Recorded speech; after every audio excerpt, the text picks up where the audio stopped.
जय गुरु जी, शुक्राना गुरु जी। सत्संग शुरू करने से पहले संगत जी आप सभी को पता होना चाहिए, सत्संग को हमें पूरा सुनना चाहिए, अधूरा नहीं छोड़ना चाहिए, क्योंकि गुरु जी कहते हैं सत्संग सुनने वाले और सुनाने वाले दोनों का ही कल्याण होता है। और सत्संग के माध्यम से गुरु जी हमारे कई सवालों के जवाब भी देते हैं। अगर आप भी अपने सत्संग संगत के साथ शेयर करना चाहते हैं तो आप हमारी जीमेल आईडी या इंस्टाग्राम आईडी पर अपना सत्संग लिखकर, बोलकर या वीडियो बनाकर भी शेयर कर सकते हैं। आपका सत्संग भी संगत के साथ शेयर किया जाएगा। सत्संग शुरू करने से पहले गुरु जी का मंत्र जाप जरूर करेंगे। ओम नमः शिवाय, शिव जी सदा सहाय। ओम नमः शिवाय, गुरु जी सदा सहाय। जय गुरु जी, शुक्राना गुरु जी, लख लख बार शुक्राना गुरु जी, धन धन गुरु जी। आइए संगत जी सत्संग शुरू करते हैं। मेरा नाम सुरभि सदवानी है। जय गुरु जी, शुक्राना गुरु जी। मेरी शादी अगस्त 2005 में हुई थी, पर अभी तक हम अपना परिवार शुरू नहीं कर पाए थे। डॉक्टर की सलाह पर मैंने बहुत सारे टेस्ट कराए, मेरे सभी परिणाम ठीक आए। परिवार शुरू करने के लिए हम पर रिश्तेदारों और मित्रों का दबाव बढ़ता जा रहा था, और फिर यह हकीकत भी थी कि हमारी उम्र भी बढ़ती जा रही थी।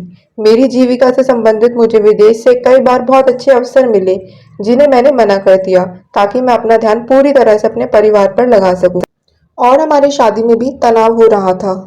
अंत में वह दिन आया जब अचानक ही मेरे मामा जी ने सुझाव दिया कि मुझे बड़े मंदिर जाकर गुरु जी का आशीर्वाद लेना चाहिए।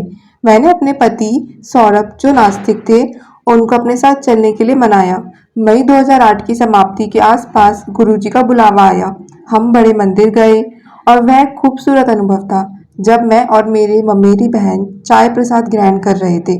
मामा जी ने मुझे बताया कि एक महिला भक्त गुरुजी की तस्वीरें बांट रही थी और मुझे जाकर एक लेनी चाहिए। मैं निश्चित थी कि मुझे ऐसा करना चाहिए कि नहीं। मैं अनिश्चित थी कि मुझे ऐसा करना चाहिए कि नहीं, क्योंकि मुझे नहीं पता था कि सौरभ मुझे डांटेंगे और गुरुजी की तस्वीर घर में रखने के लिए कभी नहीं मानेंगे। जब मैं उन भक्त के पास पहुंची तो सारी तस्वीरें तब तक बढ़ चुकी थी। फिर भी वह बोली कि पहले लंगर के बाद वह गुरुजी की कुछ किताबें बांटेंगी। मैं किताब लेने के लिए उत्सुक थी, परंतु लंगर करने के बाद जब तक मैं वहां पहुंची सारी किताबें बढ़ चुकी थी। मैं तस्वीर लेने के लिए इच्छुक नहीं थी, पर किताब मुझे चाहिए थी। गुरुजी ने क्यों मुझे किताब नहीं दी? मैं ऐसा सोच रही थी कि मेरी मामी ने आकर मुझे किताब थमा दी। अब मैंने एक नित्य कर्म बना लिया था कि सोने से पहले एक सत्संग पढ़ती, और मुझे विश्वास था कि उसी महीने मुझे गुरुजी का आशीर्वाद प्राप्त होगा। फिर मेरी गर्भावस्था जांच का दिन आ गया। मुझे यकीन था कि गुरुजी चाहते थे कि मेरी जांच बृहस्पतिवार के दिन हो। सौरभ जांच बुधवार को ही कराने की आग्रह कर रहे थे। अब क्योंकि वह बृहस्पतिवार को बेंगलोर जा रहे थे और वह नहीं चाहते थे कि नकारात्मक परिणाम का सामना मैं अकेले करूं। बुधवार शाम को जब मैं अपने दफ्तर से लौटी तो मुझे पेट में बहुत दर्द हुआ। अब मैं समझ गई कि मुझे टेस्ट कराने की जरूरत नहीं है। मैंने ये बात सौरभ से कही और गुरुजी की स्वरूप के सामने बहुत रोई, ये जानते हुए कि गुरुजी पर जो मेरा भरोसा था वह इन्होंने तोड़ दिया था। अचानक सौरभ को कुछ याद आया। बुधवार की सुबह को उन्होंने गुरुजी को सपने में देखा था और गुरुजी ने पंजाबी में कहा था कि परिणाम नकारात्मक आएगा और सौरभ को मेरा ख्याल रखना चाहिए। सौरभ को बहुत कम सपने आते थे जब से हमारी शादी हुई थी। यह पहला सपना था जिसके बारे में उन्होंने मुझसे बात की थी, और मैं चौंक गई और दोबारा गुरुजी के स्वरूप के सामने बैठ गई। मैंने उनसे माफी मांगी, उनका धन्यवाद किया कि वह मेरे बारे में सोचते हैं। वीरवार को जब मैंने ये बात अपनी ममेरी बहन गोपिका को बताई तो वह बोली कि मुझे खुश होना चाहिए, गुरुजी ने मुझे अपनी संगत के रूप में स्वीकार कर लिया है। उस दिन से हमने कभी पीछे मुड़कर नहीं देखा। उसी दिन सौरभ शहर से बाहर थे और मेरे मामा जी मुझे दिल्ली छोड़ रहे थे। मैंने उन्हें बताया कि मैं बौद्ध धर्म मानती थी और चैंटिंग करती थी, जिससे मुझे पॉजिटिविटी फील होती थी, लेकिन मेरे मामा जी का मानना कुछ अलग था। मैंने उनके कहने को गुरुजी का संदेश माना और उसी समय बौद्ध धर्म को छोड़ दिया। मुझे गुरुजी में पूरा विश्वास था। सौरभ को भी बड़े मंदिर जाना अच्छा लगता था।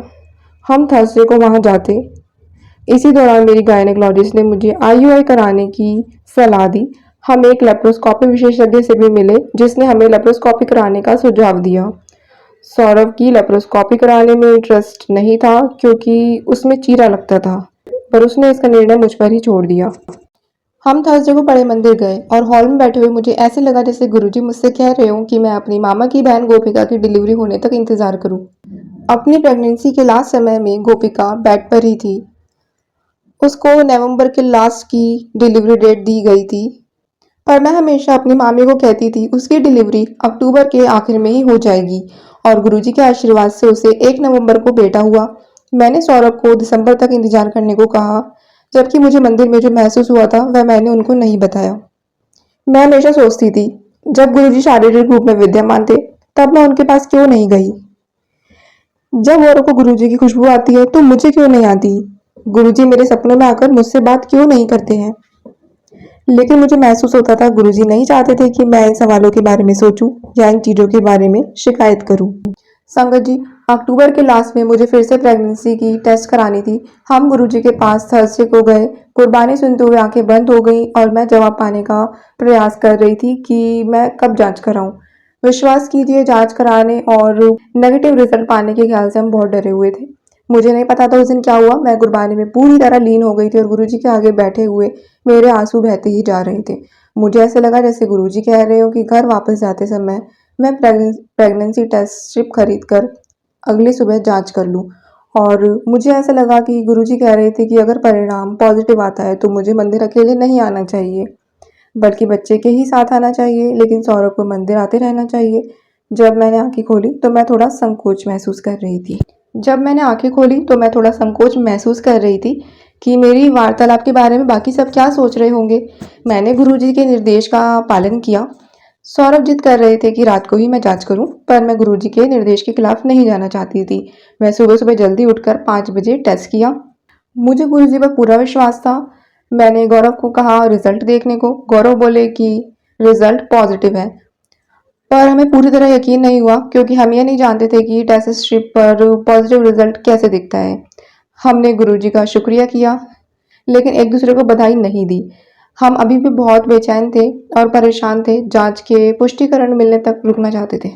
हम अभी भी बहुत बेचैन थे और यूरिन टेस्ट की रिजल्ट का वेट कर रहे थे। हमने नेक्स्ट डे जांच कराई और निसंदेह हमें गुरुजी का आशीर्वाद प्राप्त हुआ। जय गुरुजी।